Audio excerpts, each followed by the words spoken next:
All right, I told it to start. It says it's live. I'm not seeing it on the preview yet. There it goes. Hey! Hello. We're actually up and running. Cool.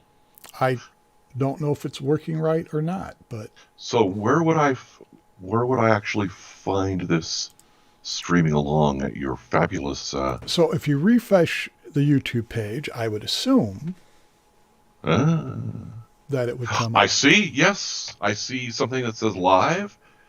The SEB podcast that wouldn't die. Let me pull that up. There is one person watching. I don't know if that's me or not. That would be you. Okay. I'm watching. Hey, everybody, it's Les. And it's Dave. From Dave Does the Blog. Dave Does the Blog. He's from Dave Does the Blog. I'm from Stupid Evil Bastard. We've done this before. I'm hoping this is working. Looking at it streaming, neither of us are... Oh, unless maybe I have to hit the play button to see whether people are moving. Yes. Can you hear anything through it? Yes, I can hear. Now I just need to kind of try to catch up with where we are. That's one of the questions I have. There is a latency, and I have it set to ultra low latency so that if somebody does happen to come by and do something in chat, hopefully it'll show up, So, it does look like we're moving. It does sound like we're talking. It could be heard. And I'm going to turn the volume off on that because it's very distracting because I'm hearing things from a minute and a half ago or something. So, but yeah, yes, we are there. Okay, good. Well, it does look like it's working then. It does. I have a preview to my right. It does look like there is a bit of a delay. Let's see. Stream's current bit rate is higher than the recommended bit rate. We recommend. Oh, apparently I'm giving YouTube too much data. Oh no. Those amateur slackers at Google. The current bit rate is higher than the recommended bit rate. We recommend use a stream bit rate of 4,500 kbits per second. I'm currently doing 12,199.23 kbits per second. Well, I'm not going to... Little difference. Hopefully it doesn't cause a problem that I'm doing a fire hose to YouTube. This is Internet outage. Yeah, this Breaks Nation. If this actually ends up working properly, I will be very impressed. Because this is the first time I've done it this way. I mean, the last time we did this, almost 3 years ago, Google Hangouts was still a thing. Yes. And it made it so simple. And it even let us put up little name bars at the bottom and stuff. So this is, like I said, this is an application called OBS, Open Broadcast Studio. I think I've got it figured out, but it's a lot of moving parts. So I'm hoping that your audio is coming through properly. It looks like we have 2 concurrent viewers now. So there's you and somebody else. So whoever else is watching, if you want to say something, to our studio audience. If you want to say hi in the chat, let us know if this is coming through. That'd be great. But yeah, I've got the chat. The nice thing about OBS is, I can do scenes. Like, for example, if we need to pause for a moment, I think that mutes all audio too. But, see, it'll stand by, and then and then I think that gets rid of the audio too. But like I said, I've been meaning to stream with this for a while. And I just don't. So what's new? Oh man, well let's see. COVID. What's that? College stuff. Yeah, I know. Something those liberals keep talking about. I don't believe it's real. I'm sorry, I can't even say that with a non-straight face. Especially since, so let me back up 3 stories and try to sum up. So my son is in Sweden for his semester abroad this year, Cool. which was supposed to be last semester, but nobody was doing that. Um, and we just got a report back yesterday that he's tested positive for COVID. Oh, Um, very mild symptoms, just, it was congestion and a cough, and he's already doing better, but it basically means he's in isolation for, 7 days after the test and 48 hours after the last symptom. So he misses out on some activities, some cool activities, unfortunately, that were going to be taking place this coming week. But, he's well.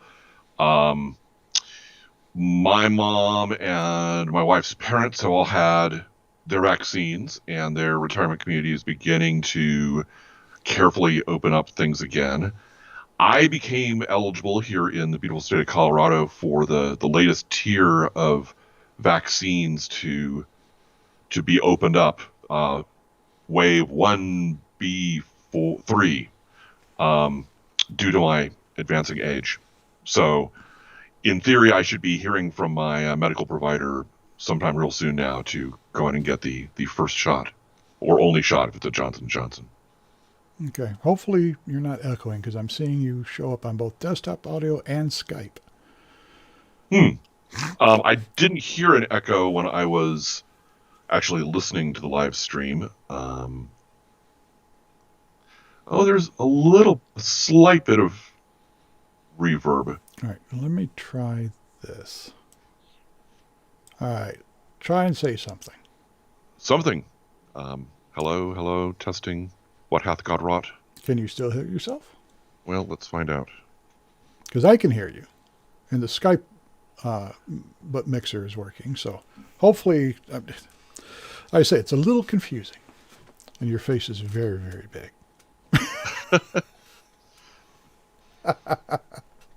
Yeah, again, the only place I could fit a computer table downstairs was kind of a little table in the back. Got it. So, by the way, the reverb seems to have gone away. Okay, so hopefully that's less annoying for everybody. Yay. That, happens to come by. So aside from that, with the COVID stuff, it's been basically just, working from home. I've been in the office once since last mid-March to pick up my phone headset for my desk, and doing a lot of food delivery and pickup rather than going out and spending money on stuff other than vacations. Yeah, it's roughly the same. I go into the office twice a week for half a day on Tuesdays and Thursdays, but otherwise it's mostly working from home. There's just some things as an IT guy you can't do from the desk. About a year and a half ago, my mother moved in with me. Actually, a year ago last October.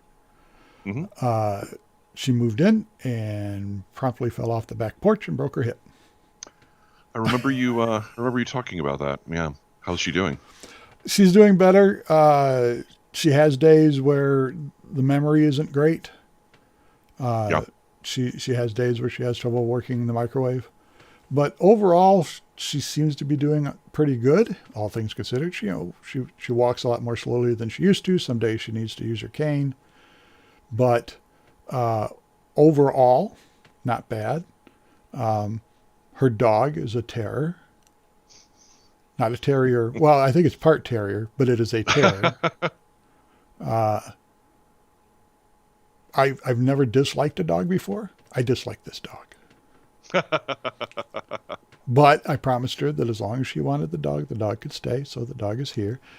Both cats have relegated the upstairs to the dog during the day. And in the evening hours, once the dog is in her crate, both cats come upstairs.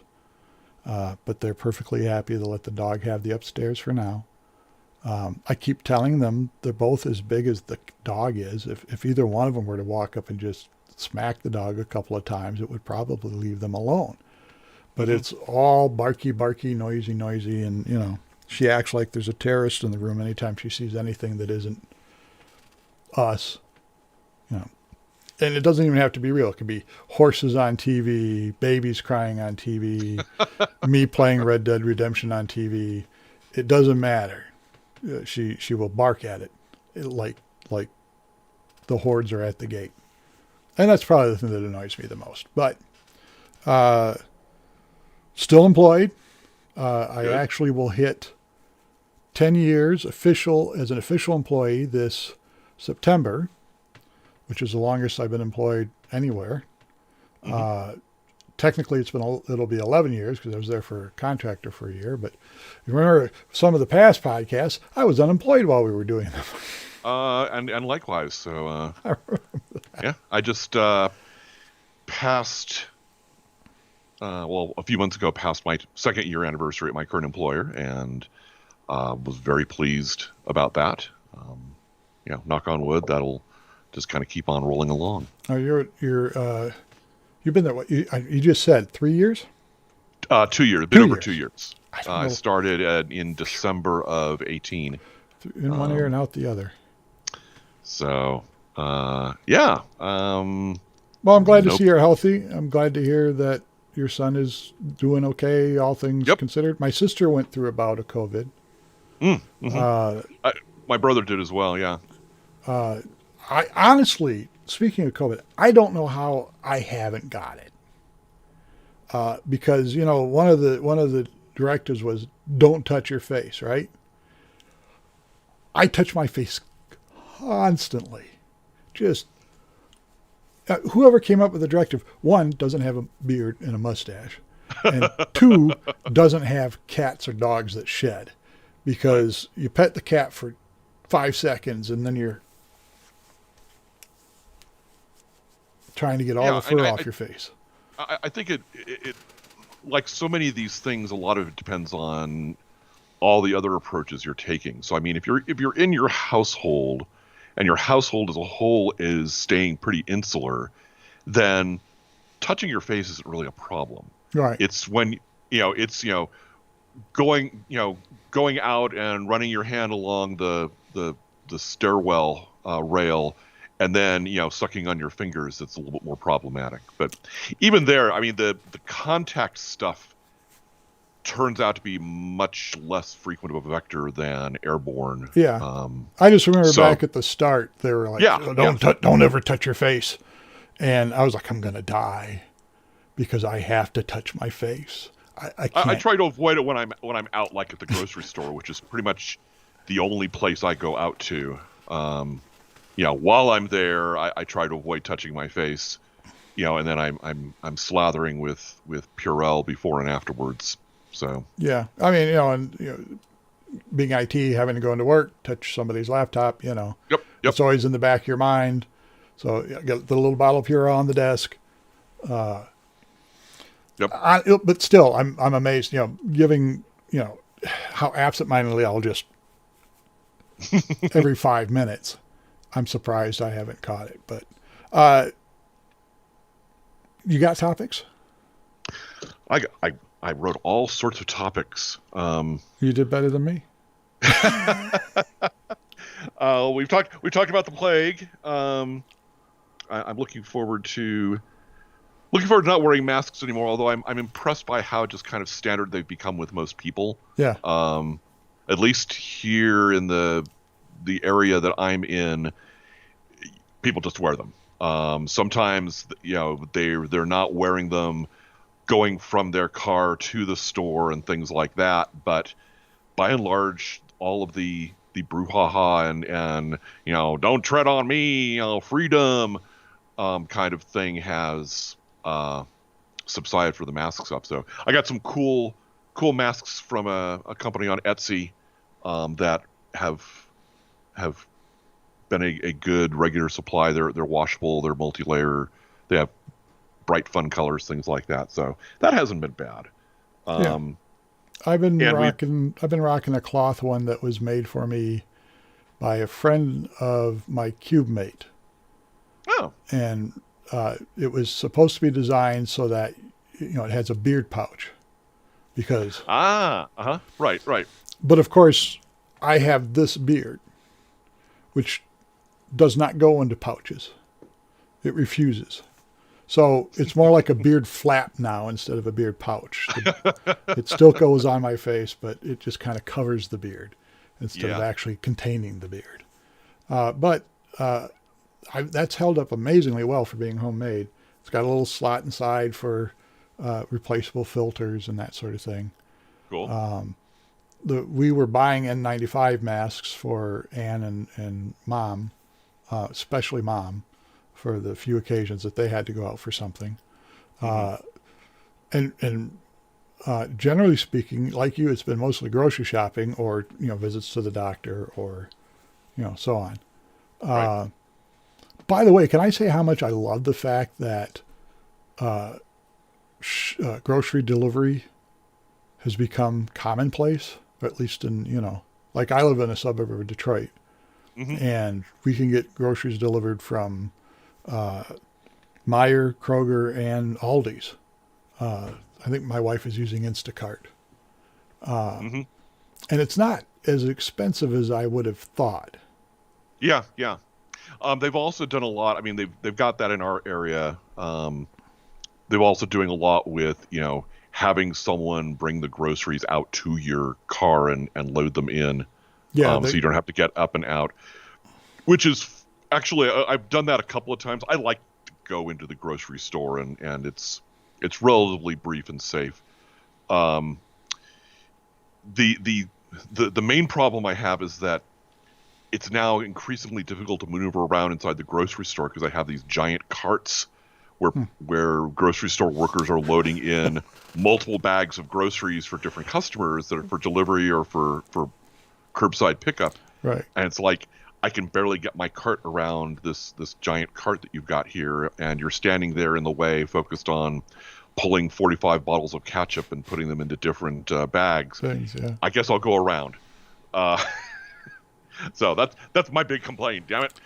I'm just hoping it sticks around because as we get older, honestly, sure. I think it's going to be very useful to have that sort of thing on hand. There's been a lot of things that this has forced that I think will stick around because it is useful. I think once we start getting return to work, a lot of certainly white collar style work will end up being done at least part-time at home. I think there'll be a new balance kind of coming there, but all the stuff that's been invested in and grown with using Zoom or Teams or whatever folks are using for video conferencing, I think will stick around and will be a big part of whatever the future of work looks like for the next, decade plus. Yeah. I would not be investing in business real estate these days. There's going to be a glut on the market because companies are going to cut back. I think it's shown that there are a lot of jobs that could be mostly done from home, with the right setup.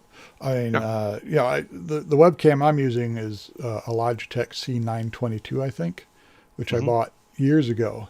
And they came out with a new one aimed at streamers called the Stream Cam. And it was out of stock for like the last year. It was $170 and it was out of stock. And I thought I wanted one, and then I've gone without it for so long. And this one works okay. But the more I read about it, the recommendation is to just go with a DSLR or GoPro and a cam link. Because that way, because like the Stream Cam, the most it'll do is 1080p at 60 hertz or 60 frames per second. And, with a GoPro, even a used Hero 3 or Hero 4 will do 4K. Not that, you really want to see this in 4K. But I confess it for work purposes. I use the crappy little camera that's on the top of my laptop, and it's going over a Wi-Fi signal in my house to our cable modem, and so, but people can see enough that for purposes of a business conference that it's not a problem. I enjoy coming up with fun, imaginative backgrounds to use. Just because otherwise they're looking up at the the bottom side of my cat's palatial climbing What? tree apartment thing. You mean like the one to my right that you can't see because I cropped the screen? Or the one to my left that you can't see because I'm sitting so close to the Yes. camera. Yes. So Speaking of Zoom, have you heard the news stories about the kids figuring out how to game Zoom so that they don't have to sit in class? There's been two news stories about it. One was actually not a news story. One was a Twitter thread. Guy was talking about his niece. She apparently figured out that if you put in the wrong password enough times, it locks the account. But it doesn't say the account is locked. It just says the password's incorrect. So she would lock her account intentionally every day, and her mother couldn't figure out why it wasn't working, and the teacher couldn't figure out why it wasn't working, and they got Zoom tech support involved, and they couldn't figure out what was going on. And then finally one morning, I guess her mom was watching her from a point of view where she couldn't see that her mom was watching, and caught her putting in the password wrong several times to lock the account. And every time you put it in, after that, it just increases the amount of time the account's going to stay locked. Right. So, I mean, that was clever. And then there was a news story the other day about some little boy that apparently had made his screen name Reconnecting. I like it. ... So that it would look like he was having connection troubles and he could just go off and do whatever. So. Yeah, I mean, kids are smart these days. Oh yeah, and it's tough. It's tough with kids in schools and not being supervised and having to focus in the video conferencing stuff for lesson purposes. I completely understand that. It was not ideal for my son doing college level classes I can imagine. for the past previous semester and a half. So I'm completely sympathetic to the folks going, oh, we need to get our schools back open and stuff. But we also have to do that safely with the investments into infrastructure and vaccines and stuff like that, so that you can't just say, oh, this is tough, we're just going to stop doing it. I've never been happier that my daughter is 30 and living in Arizona. I'm not sure about the Arizona part, but yeah, I mean, not. Well, I mean, I'd rather she was closer to home, but I mean, I'm glad that she's 30 and that I didn't have to try and homeschool her. Yeah. I mean, that would be a real burden. It's had a knock-on effect not just on the kids, but on the custodial parents that are at home, and it's had the effect of really doing a serious number on especially women's numbers in the workplace, where it's like, because of relative incomes, it's usually been the mothers that have been saying, oh, I guess I'm going to have to quit my job so I can basically be babysitting the kids all day, whether they're in class or not. And that's going to have an unfortunate effect over for a number of years as well. Yeah. We'll get through it. It has been an opportunity to really get into doing some online tabletop gaming stuff. We've got a couple of different evening games that we're involved in. I am actually after like a 15-year hiatus GMing a Dungeons and Dragons game online. Wow. 20. And there's some really cool stuff that enables you to do. Aside from the fact that you can you don't have to clean up the house or clean up a table to make it all happen. But I mean, the automation that has gotten into the stuff that you can do, and with maps and with character sheets and having it all be electronic, really has some cool advantages from the old tabletop days. You lose the visceral fun of having multiple sets of dice and deciding which dice are hot and which are not, and you don't have quite the same excuse to sit there and binge on the chips that you brought for everybody, but you're going to eat most of them. But aside from the convenience of doing it, not having to have everybody get together at a given time. So we do a Wednesday night game. Right. We start at 8 and end at 10:30, 11. And if it was like real world face to face, it's getting home kind of late, and you're gonna drive and stuff like that. And now being able to, exchange anecdotes, say a hearty farewell, and turn off the camera means it's much more likely to happen.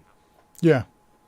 Yeah, I've done a little bit of that. A buddy of mine, Greg, has been running a campaign for ever, I think. Mm-hmm. And he's moved it online, but I want to say a year or so ago, he got into a test group for a new pen and paper game. I want to say Numera, but I'm not sure if that's, I'm not sure if that's correct. Sounds familiar. I don't know it, but I think I've heard of it. But anyhow, he recruited me and a couple of other of our friends to get together online and help play test that, which is the only real role playing I've done since my early 20s. The group that I used to game with, some of them have passed on, unfortunately, and the rest are who knows where for the most part. So if we were going to do it, we'd have to do it that way, regardless of the pandemic. It's nice not having to get home from work, to the extent that people are getting home from work, and sit down at your computer, which you probably would be doing anyways, and be able to get right there to the game and play it for however long. It doesn't make kind of what difference what day of the week it is. It's let us play more games as our adult real lives became more complicated. Right. And honestly, every now and then I get the itch, I'd really like to get back into this. I still have all my old Advanced Dungeons and Dragons books. I think I have the second edition Advanced Dungeons and Dragons books. And I think I have I have the player handbook for 5th edition, but I don't remember. I kept thinking about getting back into it, and then I never did. I still have some of the original modules. I still have Champions. I think it was 4th edition. I've got the original Champions still laying around. Yep. Yeah, I've got that bookshelf down in the basement of like all the game rules that I've ever bought. Most of which I've actually played at least once. Yeah. I've got a friend who was just sending out an email saying that he's finally getting around to selling on eBay like all of his old college era D&D stuff, like original box sets and stuff, which are like in just horrible, crappy condition, but they're old. So he's getting like, I'll buy that box of stuff for $100. Yeah. The closest to that I've got going right now is I've got Greg again. My buddy Rob and our friend Andy, who moved out to, I want to say, Seattle. We get together online every couple of weeks to play, video games, co-op video games. Diablo 3 has been a popular one. We're doing Borderlands 3 right now and going through all the DLC.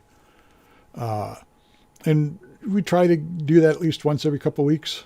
They were, originally they were coming over to the house because I've got a basement, and I could have LAN parties, and I had people over and we had LAN parties.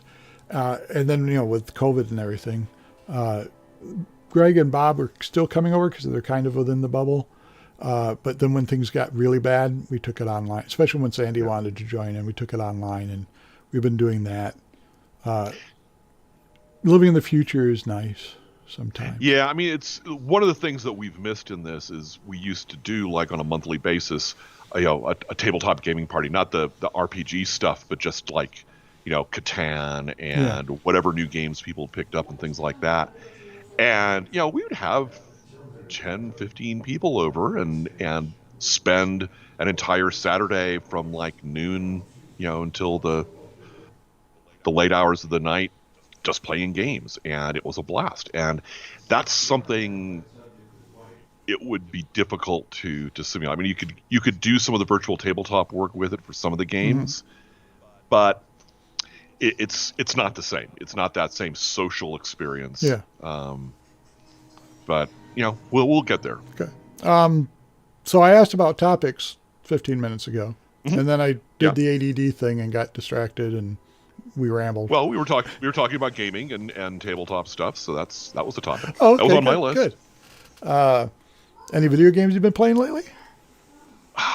No, I have not. I was for like 6 months, just diving deep into the bootleg, quasi bootleg, City of Heroes servers, the homecoming servers, and doing that and just having a blast.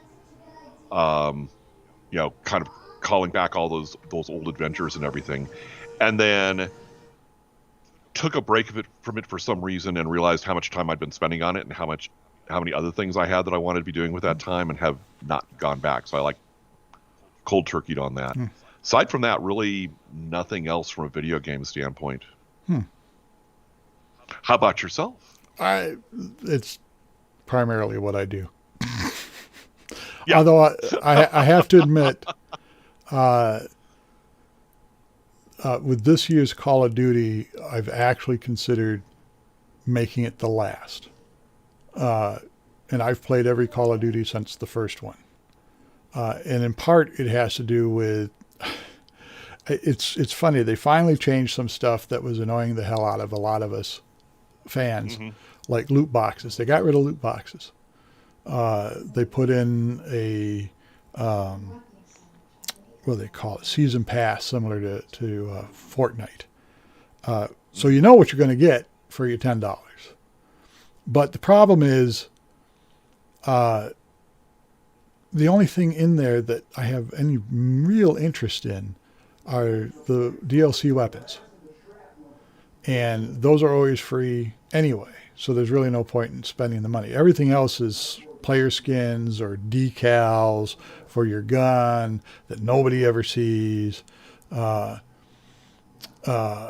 Sometimes tracer packages, although usually they want to sell you the tracer packages. The DLC is now, it's cost this much and you get this bundle of stuff, which is good, but it's kind of like World of Warcraft when they introduced microtransactions for a handful of cosmetic things. Some of the coolest mounts in World of Warcraft you can only get with real world money, which wouldn't be a problem except they're like $25 a piece. That's a quarter of the cost of the game. And I'm already giving you $15 a month on top of having paid for each expansion, If they were $3, sure, I can afford to waste $3 every now and then for a cool mount.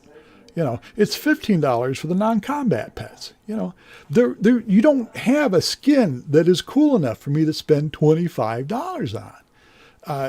And it's similar with the Call of Duty. The current engine, they basically rebuilt the game last year with Modern Warfare, put in an entirely new engine in, put in the new loot system, so on and so forth. Treyarch brought out, not last year before last, because that was 2019. And then in 2020, November, Treyarch came out with the latest Cold War, and it's basically the same engine with stuff from Black Ops 4 bolted onto it.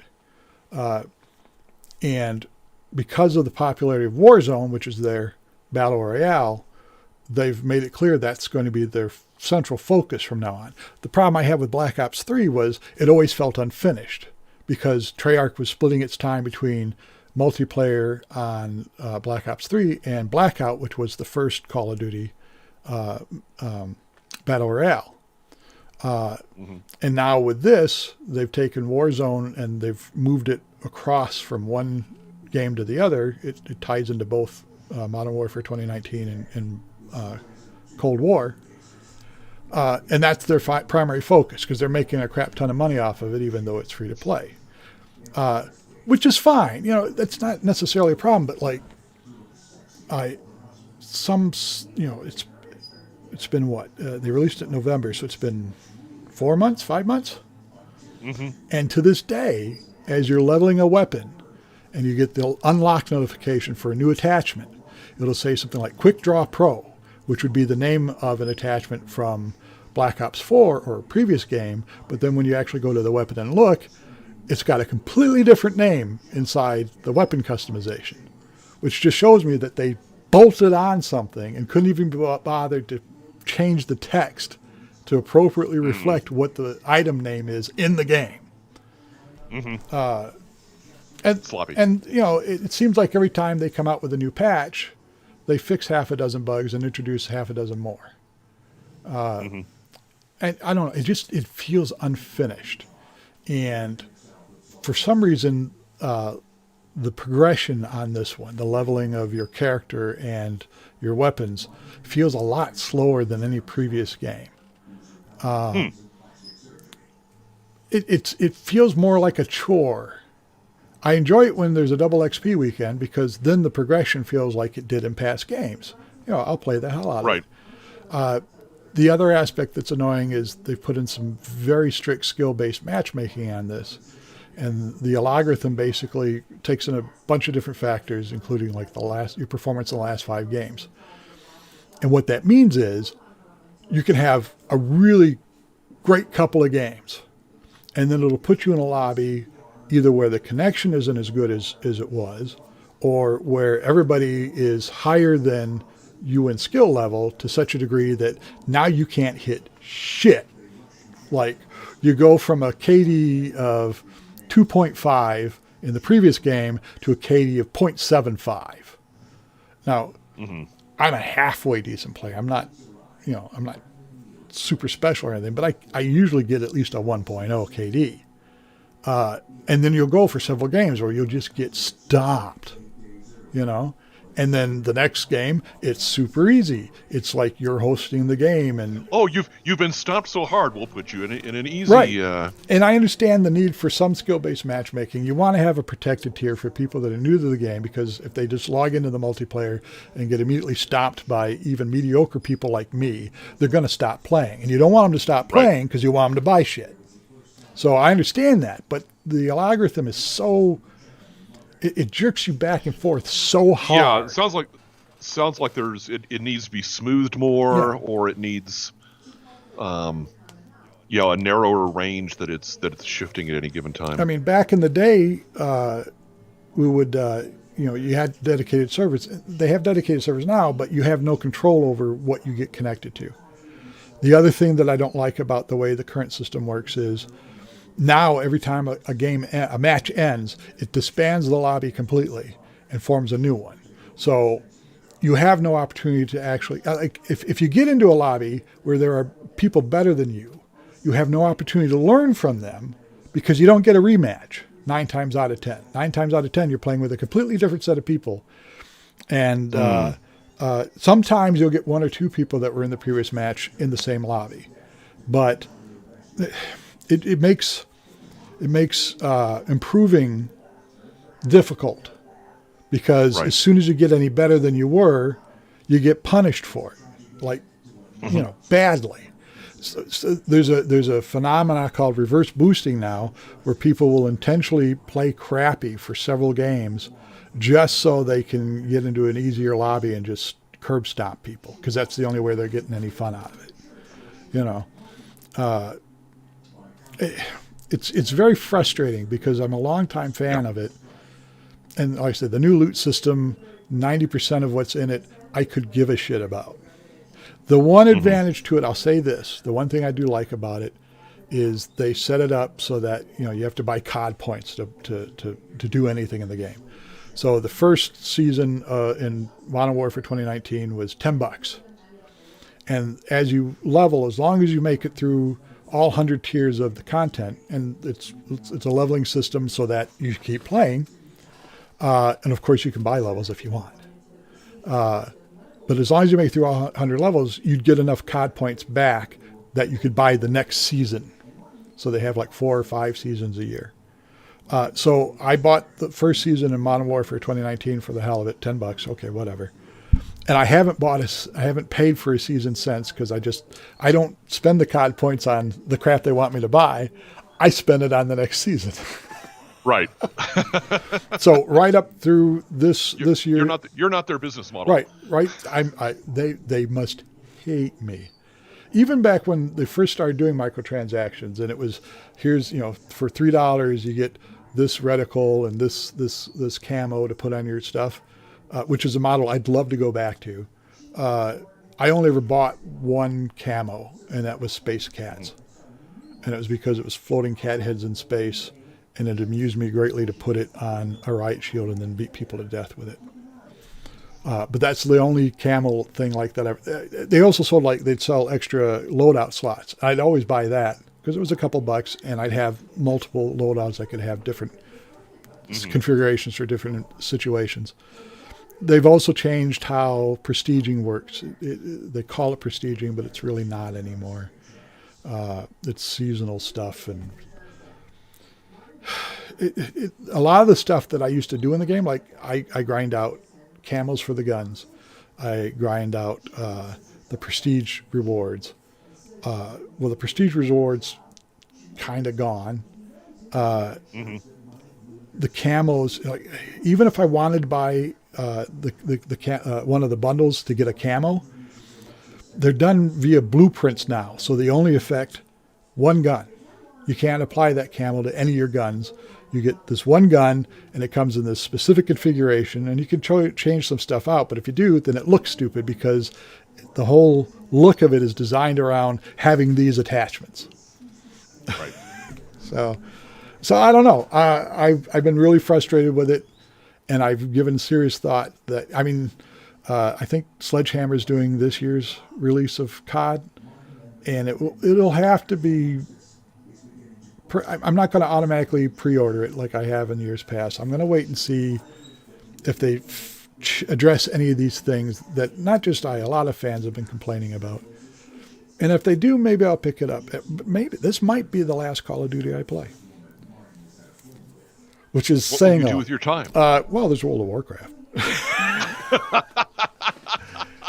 There's actually, I've got a number of PS4 games that I've gotten into and never finished. Like I have Assassin's Creed Odyssey, and I've gotten pretty far in it, but I've never finished it. I've got Assassin's Creed Origins, which was the one before that, and I've gotten pretty far in that, but never finished it. So there's actually games that I have. Like I bought Cyberpunk not too long ago on the PC, and I've gotten pretty far in that. Have I finished it? No, I have not. But it's by the same folks that did The Witcher, so it's got replayability too. But I haven't even gotten through the first playthrough yet. I'm pretty close, but I haven't finished it yet. So, I'm certain there's going to be stuff for me to play. You won't be hanging out on street corners getting into trouble. So, hey, how about that Trump guy? I'd say net my tension level has dropped from, apocalyptic to highly irked over the past month or two, and the fact that I'm not feeling compulsively the need to dive back into Twitter to see what he did today already at all hours has been kind of nice. So I maintained before the election that he was going to fade away fairly fast. That hasn't happened, but I don't think he himself is going to last. I think he's gotten a political movement within the GOP that will kind of say, hey, this whole thing of being policy free and conspiracy minded, and all we're going to do is hammer emotional talking points and do outrageous things to keep hold of power. That'll stick around because that model is kind of being proven. But I don't know how long he will last as a force in and of himself. Between health problems, between the criminal law enforcement issues that he's facing, all those things. People talk about, he's going to run in 2024. I don't know if he's going to be alive in 2024. I just think that and I don't mean that in any sort of a sinister fashion Right. by any means, and I hope there's nothing sinister about it. But I just don't think he and his health and his legal situation are going to hold out until then. And because I think there's enough up and comers without him, in that same vein to fill that gap behind him. Yeah. Well, we'll see. I mean, I've been unpleasantly surprised before. I honestly, at this point, I'm the legal troubles are probably the only thing I have any optimism about, and I'm not super optimistic about that. Even I thought it was going to be bad when he won, and I went back and watched our previous podcast, and it was bad then, and it only got worse. And honestly, there's no way I could have foreseen. I mean, I thought it was going to be bad, and it was way worse than I ever thought it would be. And it would have been even more worse had he won a second term. Yeah, I have no doubt of that. The fact that he managed to survive 2 impeachments does not bode well for him actually facing any kind of consequence. Except that he got out of the impeachments because of the politics. Yeah, no, I understand. US Senate, I understand that, and the GOP. I understand that, but I mean, I would love to see the state level stuff bear fruit. I'm not optimistic, if only because Democrats seem to have a habit of shooting themselves in the foot over a lot of this. And I'm clearly not a political scientist who really knows what's going on, but I don't know. Maybe it's an effect of having had to live through those 4 years. I'm super cynical at this point over anything to do with him. It seems like he is made out of Teflon. And the fact that there are 75 million people that voted for him really worries me, because the next guy that comes along isn't going to be as stupid, as much of an idiot, Yeah. And he's going to have an agenda and an idea of what he wants to do, as opposed to make me look good and let me take all the credit, Right. Yeah, I mean, Trump demonstrated the fundamental weaknesses of our system, which relied upon, a certain amount of, shame and duty and public pressure, and response to and respect for, the facts that. Yep. I'm going to ignore all that stuff, and what are you going to do about it? And the answer was, not a lot we can do. Apparently, the only thing that really restrained him to any significant degree was that things were as tight as they were in the Senate, that the Dems managed to take back the House, and that the federal court structure at that point was willing to put a brake on a lot of what he did. And that last one in particular has now been seriously weakened. Yeah. And the GOP is doing its darndest to make sure that they will retain power in the places they have power, no matter what happens. Yeah. It's ghastly. So I remain optimistic to the extent that that's kind of my basic nature, but anytime I actually look at what's going on, it's not promising. Yeah. As you said, the next guy who comes along isn't going to be as stupid, isn't going to be as openly driven by narcissism, is going to go in there with a plan. I mean, Trump didn't go in with a plan. Trump backed into this as a publicity stunt and somehow won, and all of a sudden it was like, oh, I get all these goodies, I'm going to focus on that, and I'm going to rage at anybody who doesn't give me everything I want. Yeah. And the next person is going to say, I'm in here in order to do X, Y, and Z, and that's what I'm going to be focused on, while throwing gobbets of raw meat to my supporters. Right. Oh, I'd like to apologize. Apparently, my mother has started watching television and hasn't put her ears in. So you're probably picking up. a little bit. I just noticed that the mic input on here was bouncing around when I wasn't talking, and I was like, okay. I don't know what she's watching. She's been watching Merlin, but on Netflix, but she's watched Supernatural all the way through, I think, a dozen times now.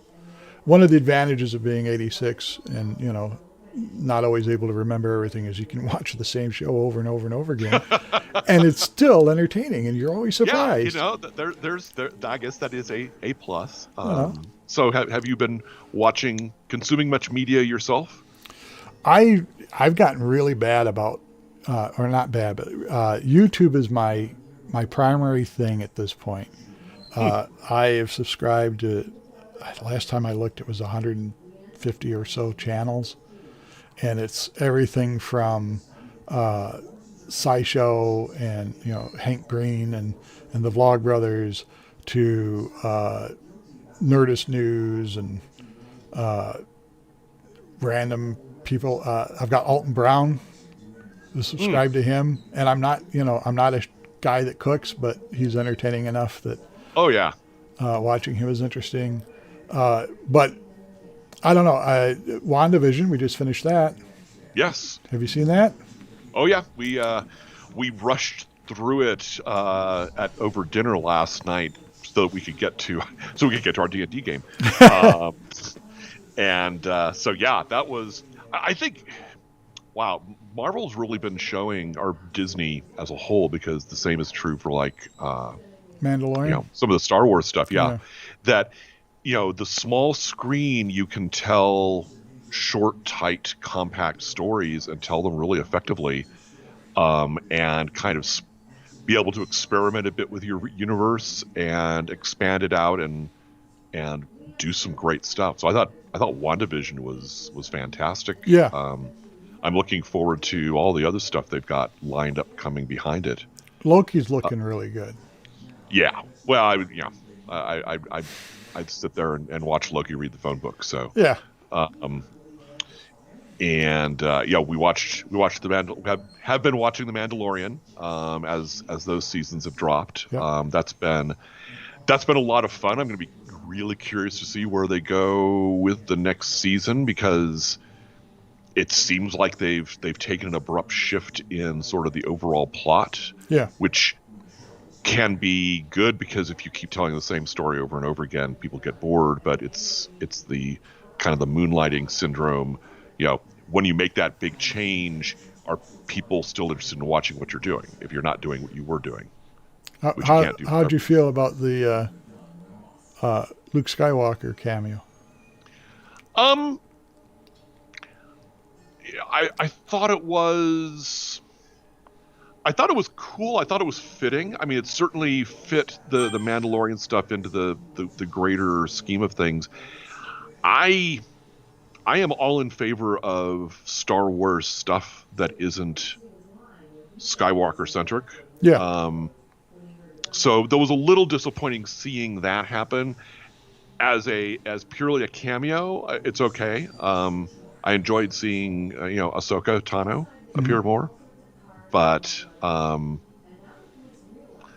it made sense narratively, in terms of finding a home for Baby Yoda, and that whole gathering together of Jedi to try to rebuild the Order. Do I want regular recurrences of that, in the coming season or anything like that? No. I'm more interested in Mandalorian dealing with stuff related to Mandalore. Yeah. What do you think of the quality of the effect? I thought it was pretty good. It was at least as good as I was hoping for. Yeah. It wasn't fantastic, but they're definitely edging closer and closer to being able to make that kind of thing, the de-aging and masking stuff work. And when they did it with Rogue One, and so Rogue One had the Carrie Fisher one. Mm-hmm. I'm trying to remember, did Rogue One also have the Tarkin? Yes. Okay. I lost track there for a moment.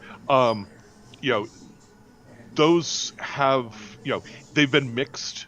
I like the fact that they've been willing to do it. Yeah. I don't know that I would want to see an entire movie of someone playing, Princess Leia, with digital masking. I'm with you there.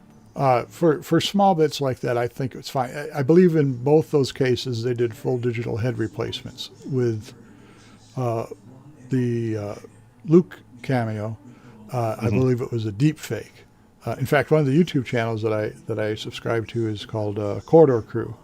And they make short films and do digital effects and stuff.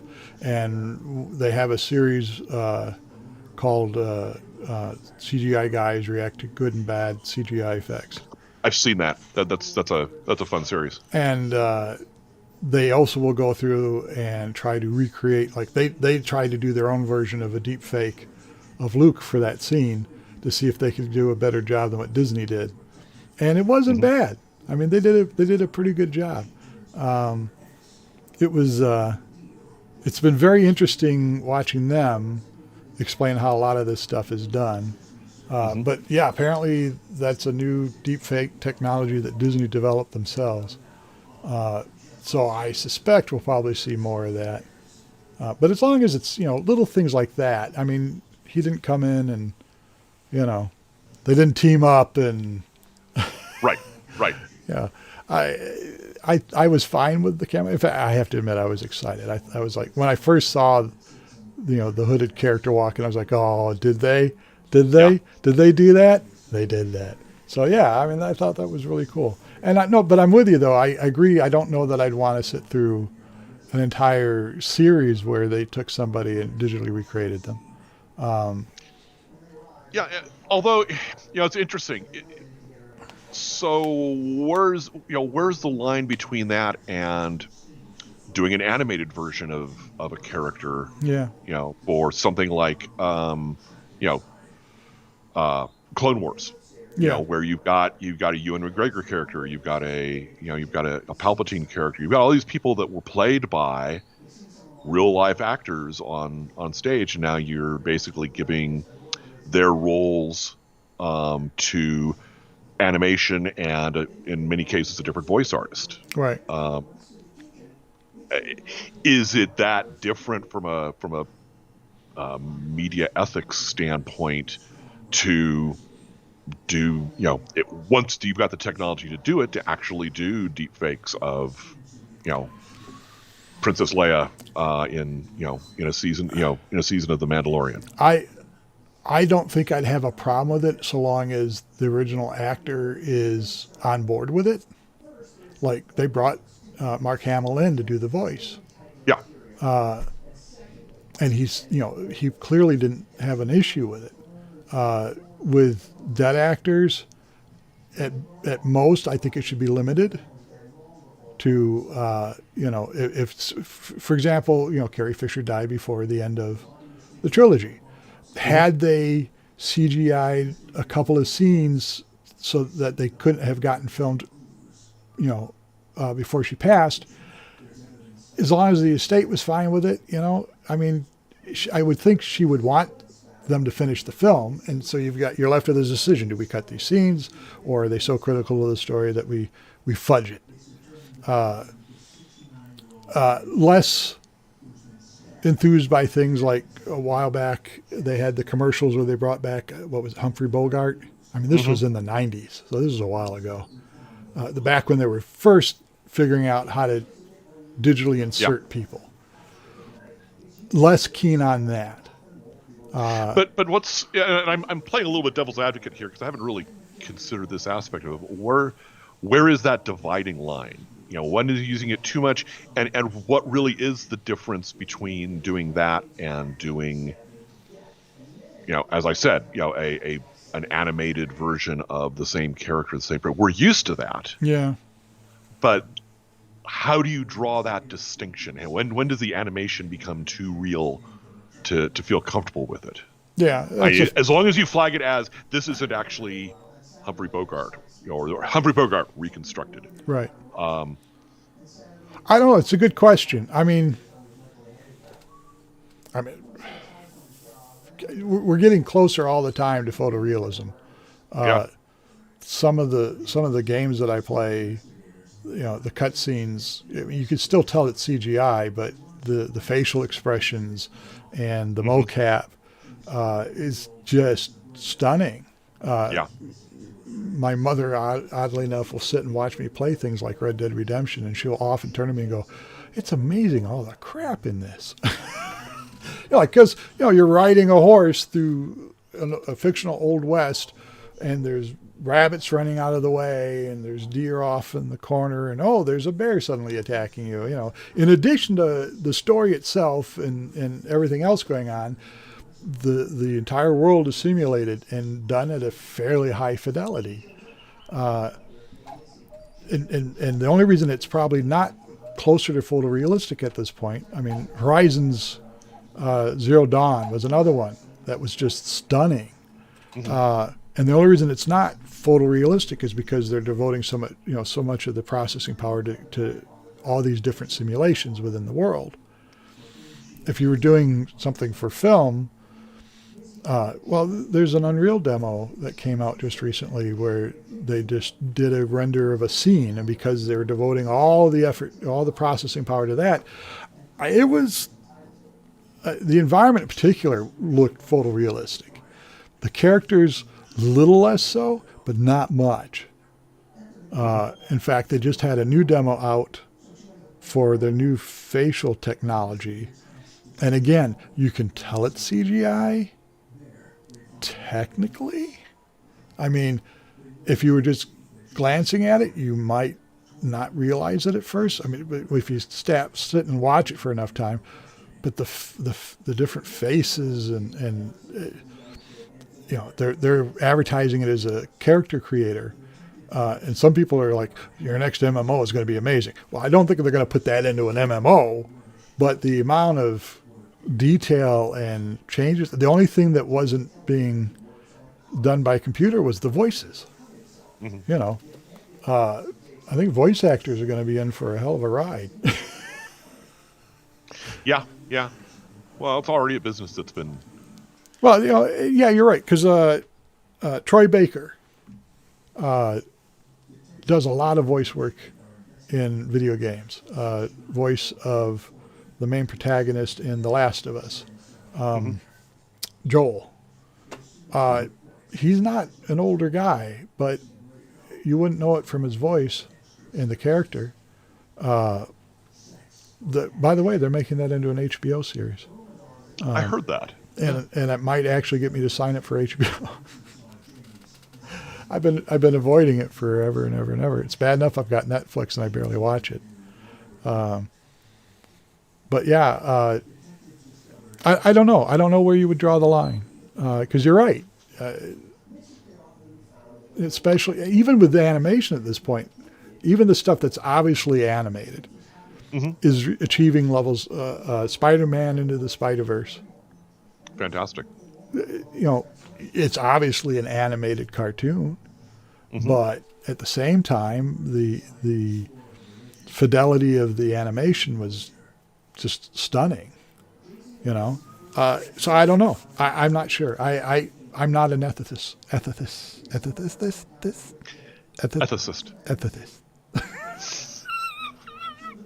Probably just as well. Probably, because I can't say it. Well, it's been an hour. Do you want to keep going, or do you think we should wrap, seeing as we've just rambled all over Hell's Half Acre? Wow. And we've touched on most of what I wanted to mention. I will say that CBS managed to get me to watch Star Trek Discovery by putting it on their broadcast channel, the first season at least, and almost enough to make me want to go out and pay to watch the subsequent seasons. Yeah. But not quite enough because, as you indicated, it's become increasingly annoying. And we've talked about this in previous ones about all the different streaming services and how many things you need to subscribe to see the things that you want to see. Yeah. And I'm going to be curious to see how that trend continues over the next 5 to 7 years, whether things completely break up or whether there'll be some reunification, because people want to be able to bundle those things together more effectively. We're currently paying for Netflix, Amazon, but we'd be paying for Amazon anyways because of Prime. Right. Disney Plus. And I am paying the $11 or whatever a month for YouTube Premium, just so I don't have to sit through those damn ads. Yeah, that's fair enough. That's a good business model. Yeah, we're subscribed to those. We actually watch stuff on all three of those in addition to some network stuff. So we're still tethered. I'm at that point where, for most of it, like with Disney Plus, I'll go back and watch the Marvel stuff occasionally, but I'm mainly there for WandaVision and Mandalorian and the series. Netflix at this point for me is primarily Stranger Things.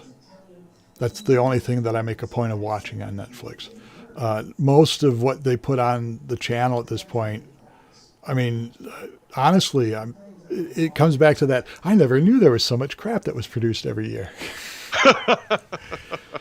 And I'm not just talking new, their original programming. I'm talking, direct-to-video stuff. I've gotten picky in my old age.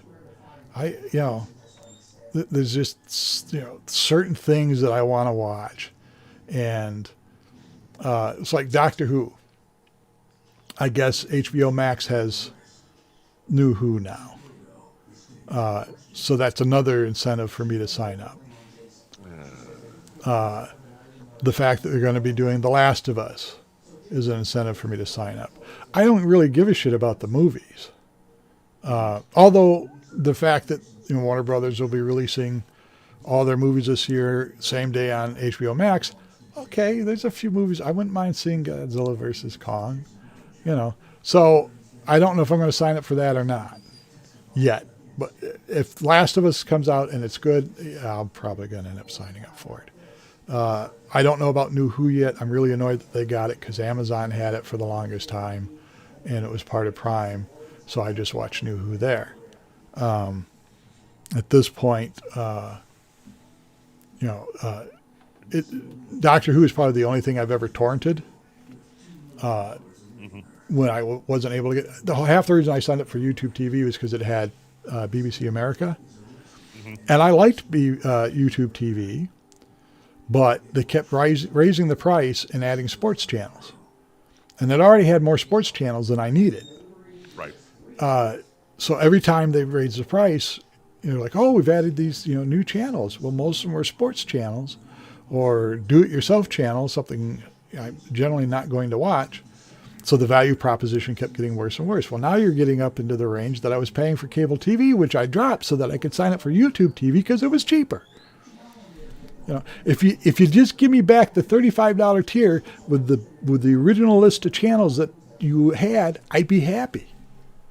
Because that's why I signed up. It was $35 and you had just the channels I wanted. There was a couple sports channels, but fine.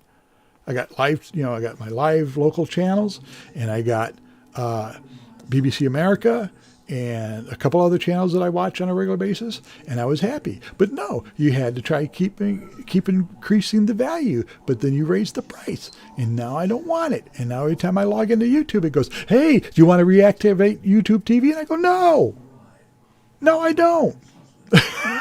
Stop asking.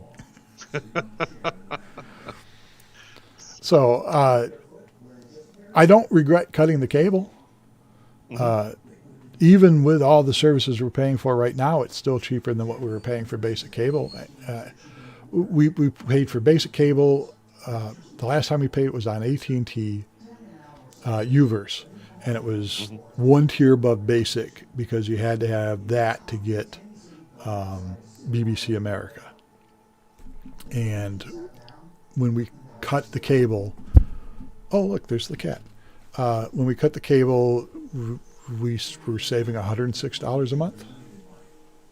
You know, just getting rid of that and going straight to streaming. Yeah. I really don't see a need to go back. If Disney would offer Disney Plus and Hulu, I'd sign up for that.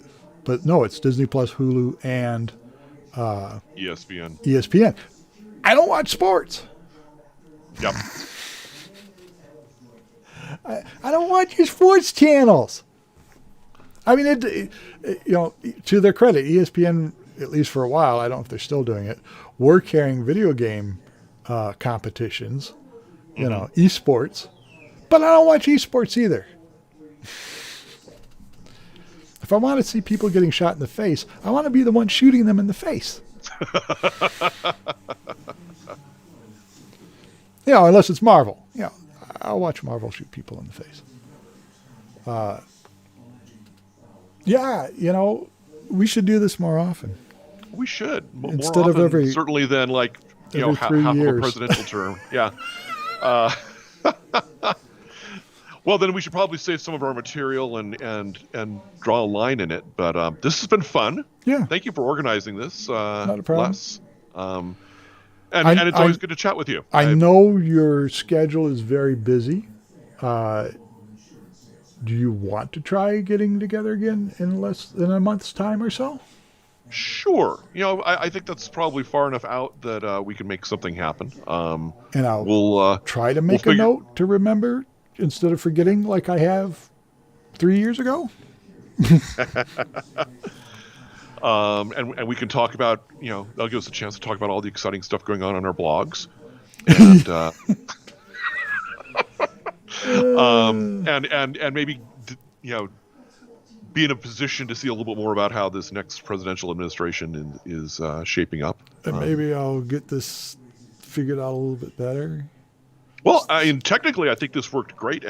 So does this like then automatically just kind of show up on your channel as is? Yes, it should archive as soon as the stream ends. That's a step up from previously. Okay, now I need to take it and trim it and screen it and then do a massive upload and hopefully it will work. Yeah. I mean, well, the Hangouts did the same thing. That automatically. I guess they did. Yeah. This will archive as is. I probably won't bother trying to edit it because that takes all the fun out of listening to me ramble incoherently. Yeah. I mean, I'm going to probably watch it back to see whether or not I got everything set up quite right, if there were any echoes, if my mother's TV show came across too loudly. I'll have to remember next time to put her hearing aids in so that she doesn't have to have the TV so loud. I love her dearly, but she won't put them in herself. I have to put them in. So I always ask her, where are your earballs?